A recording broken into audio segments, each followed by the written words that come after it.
Samantala po naman doon sa mga kahapon pa nagtatanong benta ng Central Bank ng ating gold bullions, no? Mamaya po meron tayong balita tungkol dyan para po sa paliwanag ng Bangko Sentral kung bakit sila nagdesisyon na magbenta nga ng tonelagang gold na nasa ating pong gold reserve. Bakit ba merong gold reserve ang mga bansa? Bakit? Nalala ko tuloy yung ano ni Haisha. Para makautang. Oo, yun. Doon ko nga nalaman eh, sa totoo lang. So nagtatabi talaga ang mga Doon ko nalaman bakit may mga gold reserve each country. Parang, kailangan meron silang mahuhugot. ayun. Grabe, nagbenta na tayo. So, ibig sabihin, Malaki-laki ang naibenta ng Pilipinas na gold. Maganda ba yun sa bansa natin? Oh, hindi. Kasi bawasan yung gold reserves natin. oo.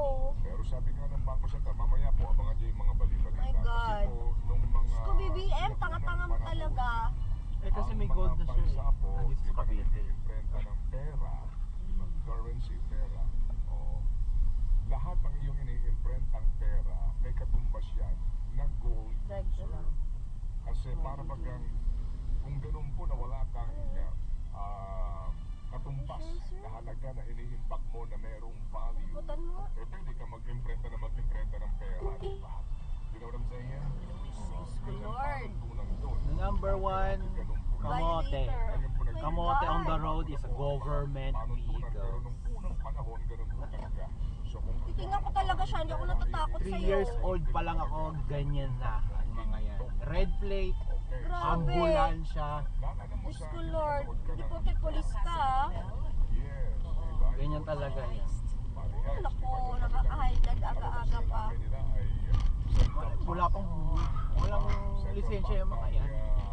Espanya. Di ba nga sa inyo, Valderrama, sino pinag-drive ng ambulansya, saka ng ano yata, yung ano. Diba yung sinasabi, babaksak ang Bata! Di ba? Nakita, parang ano na, pinadrive yung fire truck, yung currency mo.